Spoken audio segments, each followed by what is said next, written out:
Hello guys, welcome to Krypton tutorial. और आज हम सेकंड पार्ट देख रहे हैं tetrahedral words radius ratio. Last जो हमने वीडियो देखा था, पार्ट देखा था, उसके अंदर क्या था कि तीन जो एटम थे सॉलिड के, जो भी हमने सॉलिड जैसे Fe माना कि हम Fe के सॉलिड की बात कर रहे हैं, तो Fe के सॉलिड के जो तीन एटम थे वो एक प्लेन में थे और उनकी वजह से जो वर्ड बन रहा था वो क्या था, आपका ट्रायंगुलर वर्ड था। आज इस वर्ड की बात कर रहे हैं, हम टेट्राहेड्रल वर्ड की बात कर रहे हैं। तो कल से लेकर अभी तक क्या चेंज आया है वर्ड के अंदर कि जो तीन कल एक ही प्लेन के अंदर एटम रखे थे जिन पर हमारा ट्रायंगुलर वर्ड बना था, उन्हीं के ऊपर हमने क्या कर दिया है, एक और एटम को रख दिया। ठीक है, और जैसे हम उसे एक एटम को रख देते हैं तो हमारा जो स्ट्रक्चर होता है वो 3D के अंदर जाना स्टार्ट हो जाता है, क्योंकि कल का जो वर्ड था वो प्लेनर वर्ड था। ठीक है, प्लेन में बन रहा था। अभी क्या हो गया है, आपने जो जैसे उसके ऊपर एक एटम रख दिया ऊपर लाकर ट्रायंगुलर वर्ड के ऊपर, तो ट्रायंगुलर वर्ड जो होता है वो किस में कन्वर्ट हो जाता है, आपका टेट्राहेड्रल वर्ड में कन्वर्ट हो जाता है। तो इसका मतलब हम ये बोल सकते हैं कि थ्री एटम जो हैं आपके, three atom in one plane and one atom कहाँ है आपका, one atom in upper plane. ठीक है, तो हमने क्या किया, जो ट्रायंगुलर वर्ड था उसी के ऊपर क्या कर दिया, एक और एटम लाकर रख दिया सॉलिड का। तो अगर आप इसका विजुअलाइजेशन करोगे तो आपको ये कुछ इस तरीके से नजर आएगा। जैसा कि आपको पता है ये चैप्टर पूरा विजुअलाइजेशन का है, तो आपको क्या नजर आएगा कि इन चार से मिलकर जो बना हुआ वर्ड है वो बीच में बनेगा कहीं पर। अब इमेजिन करने की कोशिश कीजिए कि जब आप तीन के ऊपर चौथा रखोगे तो जो खाली जगह अंदर बचती है तो उसका सेंटर कहाँ होगा, उन चारों के बिल्कुल बीच में होगा। और वो सेंटर क्या होगा, हवा, एक तरीके से हवा में हो गया ना उनका सेंटर।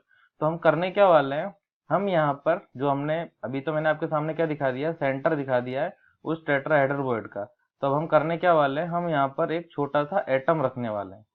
ठीक है, ये छोटा सा एटम क्या है, ये छोटा सा एटम है जिसकी रेडियस आर होने वाली है। और हमारे इस बड़े एटम की तो रेडियस कैपिटल आर चली रही है, जैसे लास्ट वीडियो के अंदर हमने किया था। तो लास्ट वीडियो आप देख लीजिएगा, उसके अंदर आपको समझ में आ जाएगा। तो हम क्या कर रहे हैं कि ये जो खाली जगह बची हुई थी उसके अंदर हम जितना भी रेडियस का हो सकता है वो वहां पर हम एटम रख रहे हैं। और हम ये जानना चाहते हैं कि आगे से अगर हम किसी रेडियस का एटम रखें तो किस रेडियस का एटम रखें, जिसका कंपैरिजन हम किससे कर रहे हैं, सॉलिड के एटम से कर रहे हैं। यही तो है रेडियस रेशो, जैसा हमने लास्ट लेक्चर के अंदर बताया था। तो फिर जब हम आगे बढ़े और इसकी ज्योमेट्री की अगर हम बात करते हैं, तो जैसी ज्योमेट्री आपके सामने नजर आ रही है, अगर उसको मैं लीनियर टाइप से शो करने की कोशिश करूं तो ये कुछ आपको इस तरीके की नजर आएगी। ठीक है, ए से, ये ए से क्या होगा आपका, ई पॉइंट होगा। ई पॉइंट के बाद यहाँ पर क्या होगा आपका, सी पॉइंट होगा। सॉरी, ये बी मान लेते हैं, ये बी है। ये फिर क्या होगा आपका, सी होगा। और ये क्या होगा, डी होगा। ठीक है, और आप अगर ढंग से देखें इसको, इनको अगर आप ऐसे मिला देते हैं तो आपको एक स्ट्रक्चर नजर आती है। कैसी स्ट्रक्चर नजर आती है, ये स्ट्रक्चर होती है आपकी टेट्राहेड्रल जैसी स्ट्रक्चर। ठीक है, क्योंकि टेट्राहेड्रल जैसी स्ट्रक्चर बन गई है इसलिए ही उसके बीच वाले वर्ड को क्या बोला गया है, टेट्राहेड्रल वर्ड बोला गया है। कोई नया तरीका नहीं है उसको नाम रखने का, यही एक तरीका था कि टेट्राहेड्रल स्ट्रक्चर बन रही थी इसलिए उसको क्या नाम दे दिया हमने, टेट्राहेड्रल वर्ड नाम दे दिया। ठीक है, अब हमें ये पता है कि अगर मैं बात करूं एई की, तो एई बराबर किसके होगा, बीई के। वो बराबर होगा आपका सीई के, और वो बराबर होगा आपका डी के। क्योंकि जो टेट्राहेड्रल स्ट्रक्चर होती है वो कैसे स्ट्रक्चर होती है, सिमेट्रिक स्ट्रक्चर होती है। तो उसकी जितनी भी साइड्स होंगी उन सब की जो अ, आप बोल सकते हैं डिस्टेंस है, वो क्या रहने वाली है, सेम रहने वाली है। तो हम क्या करते हैं, हम एक ट्रायंगल उठा लेते हैं। तो कौन सा ट्रायंगल हम उठा रहे हैं, हम ट्रायंगल उठा रहे हैं हमारा ए बी ई। ठीक है, ट्रायंगल कौन सा उठा रहा है, now from triangle A B E, ये ट्रायंगल हमने उठा लिया। ठीक है, हमें ये भी एक चीज पता होनी चाहिए, क्या, कि ये जो है आपका, ये वाला जो साइड है, जितने भी एंगल ये हैं वो कितने होते हैं, 109 डिग्री 28 मिनट होते हैं। ये भी हमें पता होना चाहिए क्योंकि इसका यूज हम लेने वाले हैं। तो हम क्या कर दिया, हमने ए बी ट्रायंगल को लिया, और ए बी ट्रायंगल को लेंगे तो किस तरीके की बनेगा ये आपके सामने बनकर आएगा। ये आपका मान लीजिए ए है। ठीक है, ये मान लीजिए आपका बी है, और ये आपका क्या हो गया, ई। ये कुछ इस तरीके का आपका ट्रायंगल बनकर आएगा। आई बात समझ में, आप देख सकते हैं ढंग से ये ट्रायंगल कैसा आया, ए बी ई कैसा ट्रायंगल है ये आपका, जैसे मैंने आपके नीचे बनाया वैसा। ठीक है, अब आप, अब जैसे ए और बी यहाँ पर क्या रखे हुए थे, एटम रखे हुए थे। तो ये डिस्टेंस जो होगी कितनी होगी, वो 2r हो जाएगी। ए के पास एक एटम, बी के पास एक एटम, एक तरीके से क्या है, ये एक एटम अपने आप में क्या हुए, टच हुए वाले एटम है। ठीक है, इस तरीके से टच होने वाले एटम है। तो ये अगर एटम टच हो रहे हैं तो ये रेडियस आर है, ये रेडियस आर है, तो टोटल क्या हो जाएगी, 2r हो जाएगी। और अब इस पर हम क्या करने वाले हैं, ऊपर से इनके बिल्कुल मिड पर एक परपेंडिकुलर गिराने वाले हैं। तो ये जो 109 डिग्री 28 मिनट का एंगल था, जो एंगल ई के बारे में हम बात कर रहे थे, ये देखिए जो एंगल ई के बारे में बात कर रहे हैं वो जो कितना निकला था 109 डिग्री 28 मिनट।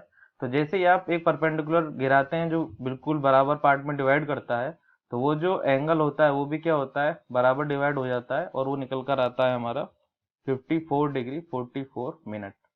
ठीक है, ये हमारा नया एंगल बन जाता है। तो अब हम यहाँ से क्या बोल सकते हैं, हम यहाँ से बोल सकते हैं कि अच्छा एक और चीज, ये तो है ही सही, तो हमारी ये डिस्टेंस कितनी होगी ए से लेकर ई वाली, हम ई पर क्या रखने वाले थे, हमारा छोटा सा एटम, हाँ या ना, छोटा ऐसा एटम रखने वाले थे ना जो टच करने वाला था इनको इस तरीके से। ये छोटा एटम कौन सा था, रेडियस आर वाला।